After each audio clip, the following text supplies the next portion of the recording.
नमस्कार, news India देख रहे हैं आप। मैं हूं आपके साथ पूजा अग्रवाल और राजधानी एक्सप्रेस के इस खास बुलेटिन में आप सभी का स्वागत है।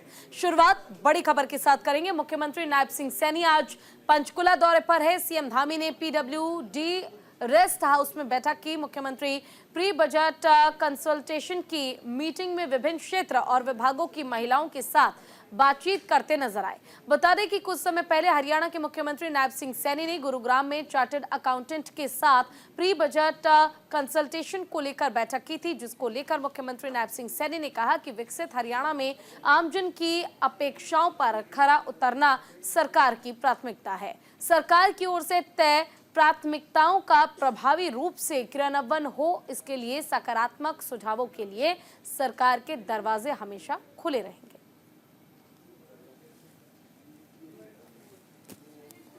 तो देखिए, पंचकुला दौरे पर मुख्यमंत्री नायब सिंह सैनी पहुंचे हैं। पीडब्ल्यूडी गेस्ट हाउस में वो पहुंचे, जहां प्री बजट कंसल्टेशन की मीटिंग में वो शामिल हुए, बातचीत की और पंचकुला दौरे पर सीएम नायब सिंह सैनी पहुंचे हैं।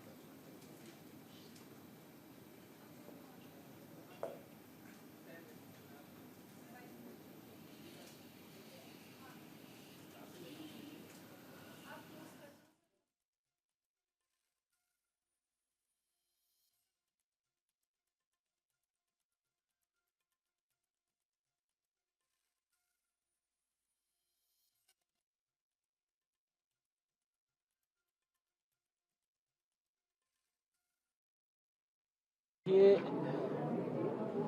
प्री बजट को लेकर के लगातार अलग अलग वर्गों से उनके सुझाव आमंत्रित किए जा रहे हैं। हमने सबसे पहले गुरुग्राम के इंडस्ट्रियलिस्ट से बातचीत किया, सीए से बातचीत किया, फिर हमने हमारी जो महिला उद्यमी हैं या हमारी प्राकृतिक खेती करने वाली महिलाएं हैं, हमारी ड्रोन दीदी हैं या हमारी सेल्फ हेल्प ग्रुप की बहनें हैं, जो आदरणीय प्रधानमंत्री जी ने जो एक महिलाओं को सशक्त करने का अभियान मजबूती से छेड़ा हुआ है, हमारी लखपति दीदी उसके अंदर आई हैं। आज इन सब बहनों के बहुत अच्छे सुझाव आज इस प्री बजट कंसल्टेशंस के अंदर इन बहनों के आए हैं।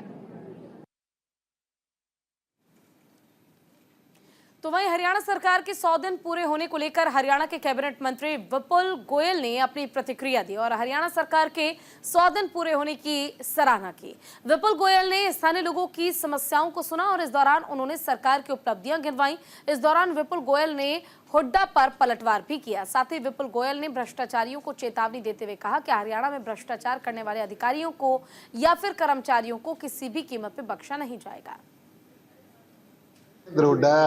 जी विपक्ष के नेता हैं, वो अगर ऐसी बात नहीं करेंगे तो बात कैसे बनेगी।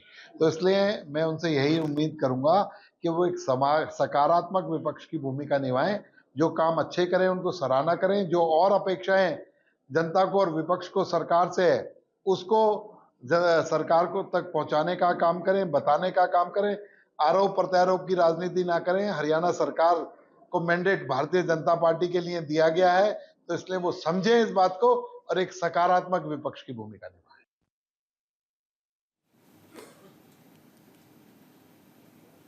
वहीं हरियाणा सिख गुरुद्वारा प्रबंधक कमेटी चुनाव के नतीजे घोषित हुए हैं। यमुनानगर के 3 वार्ड में नतीजा काफी दिलचस्प रहा। जीत के बाद सभी प्रत्याशियों ने सिख संगत का धन्यवाद किया और एक दूसरे को मिठाई खिलाकर जश्न भी मनाया और एक दूसरे को जीत की बधाई दी। गुरुद्वारा प्रबंधक कमेटी के वार्ड नंबर 8 से निर्दलीय उम्मीदवार गुरबीर सिंह ने अपने प्रतिद्वंदी जेबनजीत सिंह को 123 वोटों से हराकर जीत दर्ज की है। जीत के बाद रादौर एसडीएम और चुनाव अधिकारी ने विजेता को प्रमाण पत्र दिया। वहीं इस मौके पर गुरबीर सिंह ने अपनी जीत के लिए अपने समर्थकों का आभार भी जताया। वहीं वार्ड नंबर 9 में जगाधरी से जगदीश सिंह, झिंडा गुट के जोगा सिंह ने जीत दर्ज की और वार्ड नंबर 10 में बिलासपुर से बलदेव सिंह कायमपुर ने जीत का परचम लहराया। तीनों वार्ड के विजेताओं ने अपनी जीत के लिए लोगों को भी आभार व्यक्त किया। इलेक्शन जितया जी ते संगतां विच अकाल पुरख वरत्या ਤੇ ਆਪ ਖੜੇ ਹੋ ਕੇ ਜਿੱਤ ਕਰਾਈ ਹੈ ਜੀ। ਸਾਰੀਆਂ ਸੰਗਤਾਂ ਨੂੰ ਪੰਥ ਦੇ ਕੈਂਡੀਡੇਟ ਦਾ ਜਿੱਤਣ ਦੀ ਬਹੁਤ ਬਹੁਤ ਮੁਬਾਰਕਬਾਦ ਜੀ। ਜਿਹੜੀ ਪ੍ਰਾਥਮਿਕਤਾ ਦੀ ਤੁਸੀਂ ਗੱਲ ਕਰਦੇ ਹੋ, ਸਭ ਤੋਂ ਪਹਿਲਾਂ ਜਦੋਂ ਇਹ ਕਮੇਟੀ ਫਾਰਮ ਹੋਏਗੀ ਜੀ, ਕੋਸ਼ਿਸ਼ ਇਹ ਰਹੇਗੀ ਕਿ ਕੋਈ ਵਧੀਆ ਪ੍ਰੈਜ਼ੀਡੈਂਟ ਇਸ ਕਮੇਟੀ ਦਾ ਬਣੇ ਤੇ ਵਧੀਆ ਐਗਜ਼ੀਕਿਊਟਿਵ ਕਮੇਟੀ ਬਣੇ 11 ਮੈਂਬਰੀ, ਤਾਂ ਕਿ ਕੰਮਕਾਜ ਜਿਹੜਾ ਹੈਗਾ ਹਰਿਆਣਾ ਸਿੱਖ ਗੁਰਦੁਆਰਾ ਮੈਨੇਜਮੈਂਟ ਕਮੇਟੀ ਦਾ ਉਹ ਵਧੀਆ ਚੱਲੇ। ਅਸੀਂ ਵੀ ਵੱਧ ਚੜ੍ਹ ਕੇ ਉਹਦੇ 'ਚ ਯੋਗਦਾਨ ਪਾਈਏ ਤੇ ਜਿਹੜੇ ਸੰਗਤ ਦੇ ਕੰਮ ਨੇ ਕਰਨ ਦੇ, ਚਾਹੇ ਉਹ ਐਜੂਕੇਸ਼ਨ ਦਾ ਹੈਗਾ, ਚਾਹੇ ਉਹ ਮੈਡੀਕਲ ਦਾ ਹੈਗਾ, ਸਭ ਤੋਂ ਪਹਿਲੀ ਪ੍ਰਾथमिकता ਇਹ ਰਹੇਗੀ कि ਉਹਦੇ ਤੇ ਕੰਮ ਕੀਤਾ ਜਾए। आज हरियाणा सिख गुरुद्वारा प्रबंधन कमेटी 2025 के जो चुनाव आज संपन्न हुए, जिसमें वार्ड नंबर 10 से बलदेव सिंह कायमपुरिया 247 वोटों से विजयी रहे। हरियाणा पंथक दल पार्टी से हैं और इसमें जो दूसरा स्थान से रहे उसमें मनमोहन सिंह बलौली रहे। वार्ड नंबर 10 से 5 प्रत्याशियों ने इस चुनाव में भाग लिया था। वार्ड नंबर 10 में कुल 10,117 वोट थे, जिसमें 7,136 वोट पोल हुए और पोल परसेंटेज 70.53 रहा। बड़े अच्छे ढंग से और शांतिपूर्ण ढंग से चुनाव संपन्न हुए। तो मैं सभी अधिकारियों, कर्मचारियों और चुनाव जीतने वाले प्रत्याशी को बहुत बहुत बधाई और शुभकामनाएं देता हूँ।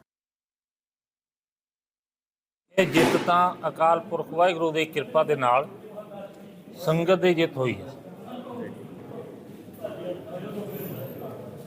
ਗੁਰੂ ਗੋਬਿੰਦ ਸਿੰਘ ਜੀ ਮਹਾਰਾਜ ਕਹਿੰਦੇ ਆ, ਉਹਨਾਂ ਦਾ ਸ਼ਲੋਕ ਹੈ, ਦੇਹ ਸੇਵਾ ਵਰ ਮੋਹਿ ਇਹ ਹੈ, शुभ कर्मन ते कबहू न डरो, न डरो अरसों जब जाहे लरो, निश्चय कर अपनी जीत करो।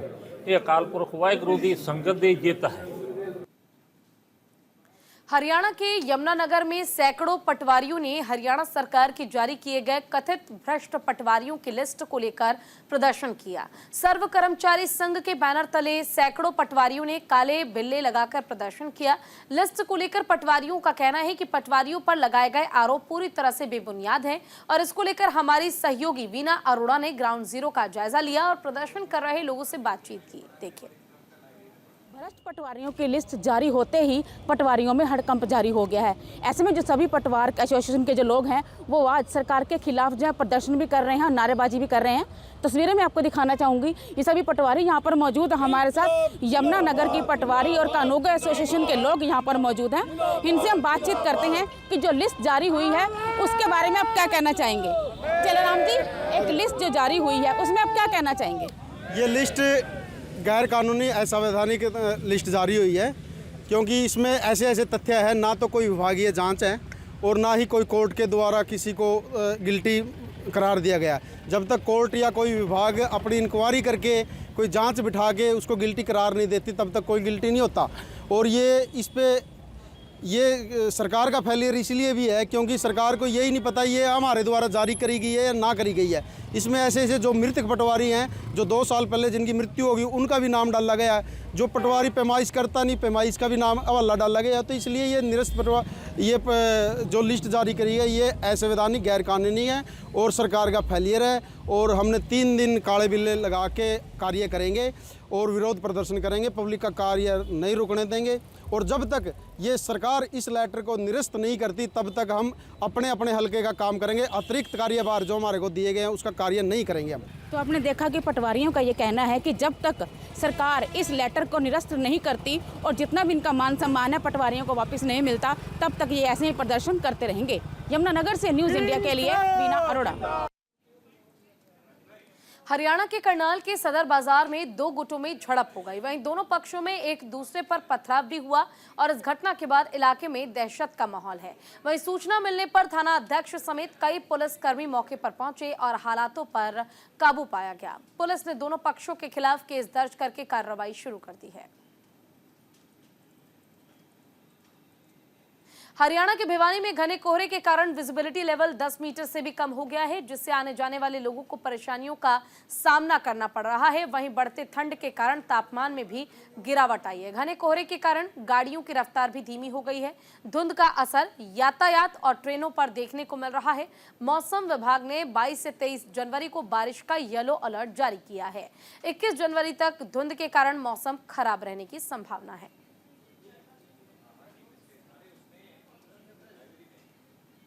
आम आदमी पार्टी की पार्षद इंद्रजीत कौर लुधियाना नगर निगम की नई मेयर चुनी गई है। आपके Rakesh Parashar senior deputy mayor चुने गए, जबकि प्रिंस जौहर डिप्टी मेयर चुने गए हैं।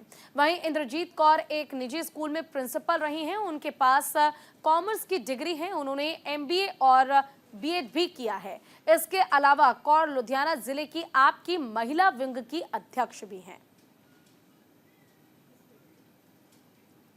दिल्ली कूच को लेकर किसानों का विचार विमर्श जारी है। SKM दिल्ली कूच को लेकर कर सकता है ऐलान। 55 दिनों से आमरण अनशन पर बैठे डल्लेवाल किसान नेता सरवंत सिंह पंढेर का बयान। दिल्ली कूच को लेकर जल्द बताई जाएगी रणनीति। पंजाब के शंभू बॉर्डर से किसानों के जत्थे कल 21 जनवरी को दिल्ली के लिए कूच करने को लेकर विचार विमर्श करेंगे। संयुक्त किसान मोर्चा, गैर राजनीतिक और किसान मजदूर मोर्चा में इसको लेकर बड़ा ऐलान करेगा। केंद्र सरकार की ओर से किसानों की मांग पर ध्यान नहीं दिए जाने से नाराज किसान नेता जगजीत सिंह डल्लेवाल 55 दिनों से आमरण अनशन पर हैं और इससे पहले दिसंबर 2024 में किसानों के जत्थे 3 बार दिल्ली कूच की कोशिश कर चुके हैं, जिससे पुलिस और प्रशासन ने रोक दिया था। किसान नेता सरवंत सिंह पंढेर ने कहा कि शंभू बॉर्डर पर किसानों की बैठक में दिल्ली कूच को लेकर रणनीति बताई जाएगी और जत्थे में शामिल होने वाले किसानों की डिटेल्स जारी की जाएगी। आंदोलन 2 लगभग 12 महीने कुछ दिनों में पूरे कर लेगा और 13 फरवरी के बाद यह आंदोलन अपनी मांगों को लेकर लगातार आगे बढ़ रहा है। इनका मुख्यतः निशाना MSP लीगल गारंटी कानून, किसान मजदूर की कर्ज माफी, इसी के साथ साथ C250 के अनुसार फसलों के दाम, फसली बीमा योजना, आदिवासियों की संविधान की 5वीं अनुसूची, मजदूरों की 200 दिन नरेगा अच्छी दिहाड़ी अति आदि मांगे लेकर चल रहा है और ये आंदोलन अपनी मांगे मनमाने तक जारी रहेगा। कल जत्था रवाना करना है, उनकी सभी डिटेल्स देश के समक्ष रखी जाएगी। दिल्ली आंदोलन 2 लगभग 12 महीने कुछ दिनों में पूरे कर लेगा और 13 फरवरी के बाद यह आंदोलन अपनी मांगों को लेकर लगातार आगे बढ़ रहा है। इनका मुख्यतः लुधियाना नगर निगम की नई मेयर के नाम का ऐलान। इंद्रजीत कौर ने निगम चुनाव में लहराया परचम। Rakesh Parashar senior deputy mayor बनाए गए हैं। प्रिंस जौहर चुने गए डिप्टी मेयर। आम आदमी पार्टी की पार्षद इंद्रजीत कौर लुधियाना नगर निगम की नई मेयर चुनी गई। आपके Rakesh Parashar senior deputy mayor चुने गए हैं, जबकि प्रिंस जौहर डिप्टी मेयर चुने गए हैं। वहीं इंद्रजीत कौर एक स्कूल में प्रिंसिपल रही हैं। उनके पास कॉमर्स की डिग्री है। उन्होंने MBA और B.Ed भी किया है। इसके अलावा कौर लुधियाना जिले की आपकी महिला विंग की अध्यक्ष भी हैं। वहीं फरीदकोट में शिरोमणि अकाली दल ने गुरुद्वारा खालसा दीवान में सदस्यता अभियान चलाया और इस मौके पर आयोजित कार्यक्रम में बड़ी संख्या में अकाली दल के वरिष्ठ पदाधिकारियों और कार्यकर्ताओं ने हिस्सा लिया। पार्टी की विधानसभा क्षेत्र प्रभारी पेरम्बस सिंह बंटी रोमाना की देखरेख में सदस्यता अभियान के दौरान सबसे पहले परमबंस सिंह बंटी रोमाना को पर्ची देकर सदस्य बनाया गया। जानकारी के मुताबिक अकाली दल के अध्यक्ष सुखबीर सिंह बादल का इस्तीफा मंजूर होने के बाद पार्टी की कोर कमेटी ने नए अध्यक्ष के चुनाव के लिए सदस्यता की घोषणा की थी, जिसके तहत आज राज्य भर में जिला मुख्यालय पर पार्टी की सदस्यता अभियान की शुरुआत हुई।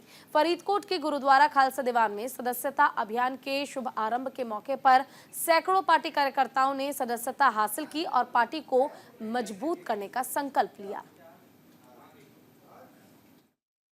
मैसेजेस पर्चियां आने तो बाद लाया ताकि ये ना होवे कि असी मैसेज ला दिए ते पर्चियां ना पहुंचियां होण। देर रात मैसेज लगन ते कईयां नूं लगे कईयां नूं नहीं लगे ते तुसी इकट्ठ देख लिया। ਇਹ ਮੈਂ ਦੇਖਿਆ ਮਾਘੀ ਤੋਂ ਬਾਅਦ ਉੱਥੇ ਵੀ ਰਿਸਪੌਂਸ ਲੋਕਾਂ ਦਾ, ਉਤਸ਼ਾਹ ਲੋਕਾਂ ਦਾ ਤੇ ਇਕੱਠ ਜਿਸ ਹਿਸਾਬ ਨਾਲ ਲੋਕ ਆਏ ਹੈ ਤੇ ਅੱਜ ਵੀ ਮੈਂ ਦੇਖ ਰਿਹਾ ਮਤਲਬ ਇੱਕ ਰਿਕਾਰਡ ਤੋੜ ਇਕੱਠ ਸਾਡੇ ਇਕੱਲੇ ਹਲਕੇ ਦਾ ਹੋਇਆ।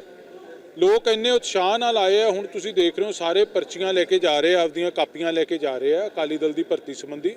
ਤੇ ਮੈਨੂੰ ਇਹ ਮਾਣ ਬਖਸ਼ਿਆ ਉਹਨਾਂ ਨੇ ਕਿ ਪਹਿਲਾ ਮੈਂਬਰ ਇਸ ਹਲਕੇ 'ਚੋਂ ਜਿਹੜੀ ਪਰਚੀ ਹੈ 10 ਰੁਪਏ ਦੀ ਪਰਚੀ ਹੈ, ਮੈਂ 10 ਰੁਪਏ ਜਮ੍ਹਾਂ ਕਰਾ ਕੇ ਪਹਿਲਾ ਮੈਂਬਰ ਇਸ ਹਲਕੇ 'ਚੋਂ ਇਹਨਾਂ ਨੇ ਮੈਨੂੰ ਬਣਾ ਕੇ ਬੜਾ ਮਾਣ ਬਖਸ਼ਿਆ, ਬੜਾ ਪਿਆਰ ਦਿੱਤਾ, ਮੈਨੂੰ बड़ा सत्कार देता है।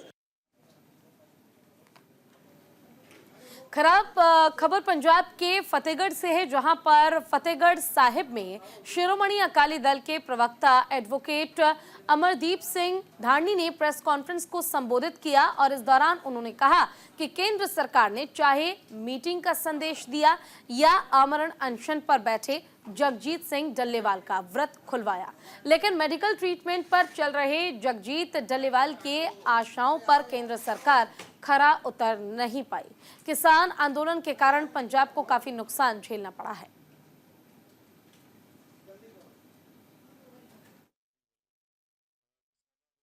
मीटिंग करन तो बाद 14 फरवरी ਜਿਹੜੀ ਹੈਗੀ ਆ ਡੇਟ ਪਾਈ ਗਈ ਹੈ ਕਿ ਉਸ ਦਿਨ ਕਿਸਾਨਾਂ ਦੀਆਂ ਜਿਹੜੀਆਂ ਮੰਗਾਂ ਹੈਗੀਆਂ ਉਹਨਾਂ ਦੇ ਉੱਤੇ ਵਿਚਾਰ ਕੀਤੀ ਜਾਊਗੀ। ਔਰ ਉਸ ਦੇ ਵਿੱਚ ਤੁਸੀਂ ਕੱਲ ਦੇਖਿਆ ਹੋਣਾ ਕਿ ਉਹ ਸੈਕਟਰੀ ਲੈਵਲ ਦੇ ਜਿਹੜੇ ਆਫੀਸਰ ਸੀ ਉਹਨਾਂ ਦੇ ਨਾਲ ਪੰਜਾਬ ਦੇ ਕੁਝ ਸਾਬਕਾ IPS ਅਫਸਰ ਸੀ ਔਰ ਪੰਜਾਬ ਸਰਕਾਰ ਵੀ ਉਸੇ ਤਰੀਕੇ ਦੇ ਨਾਲ ਉਹਨਾਂ ਨੂੰ ਜਿਹੜਾ ਹੈਗਾ ਇਸ ਨੂੰ ਪੈਚ ਅਪ ਕਰਨ ਵਾਸਤੇ ਲੱਗੀ ਹੋਈ ਹੈ।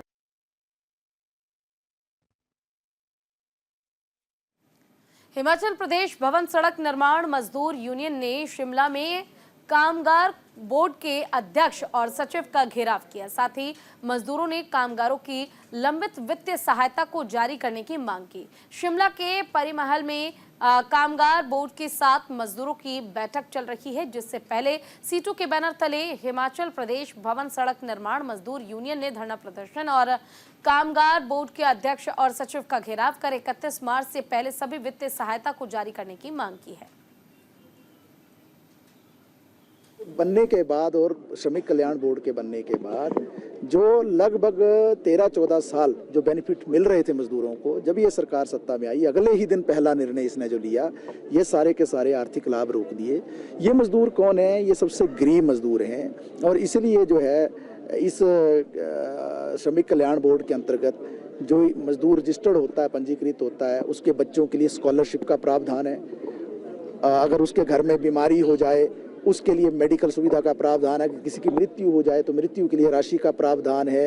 इसके साथ साथ बहुत सारे अन्य प्रावधान हैं जिसमें पेंशन का भी प्रावधान है, दूसरे भी प्रावधान है। ये सारे प्रावधान जो है पिछले 2 साल से रुके पड़े हैं और मजदूर काफ़ी परेशानी में है। लगभग 1 लाख मजदूर तो ऐसा सीधा सीधा जिसको कोई बेनिफिट नहीं मिल रहा है और मीटिंग पर मीटिंग होती है, हर मीटिंग में चर्चा होती है, लेकिन मीटिंग के बाद कोई निचोड़ नहीं निकलता है, कोई उसका हल नहीं निकलता है। मैं भूपेंद्र सिंह हूँ और मनरेगा और निर्माण मजदूर फेडरेशन जो सीटू से संबंधित है उसका राज्य का महासचिव हूँ और राज्य श्रमिक कल्याण बोर्ड का भी मेंबर हूँ। आज हमारी यूनियन के माध्यम से यहाँ जो श्रमिक कल्याण बोर्ड है हिमाचल प्रदेश का, उसकी जो 47वीं जो बैठक है यहाँ प्रस्तावित है, यहाँ होने जा रही है परिमहल में। यहाँ आके हमने जो बोर्ड के अध्यक्ष हैं और उसके जो सचिव हैं, जो मुख्य कार्यकारी अधिकारी हैं, उनका एक तरह से घेराव किया, उनको एक मांग पत्र सौंपा।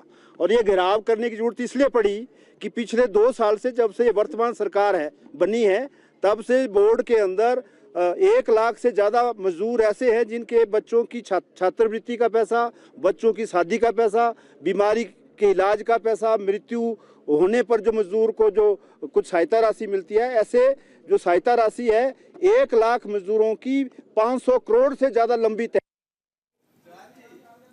और इसी के साथ इस बुलेटिन में इतना ही। नमस्कार।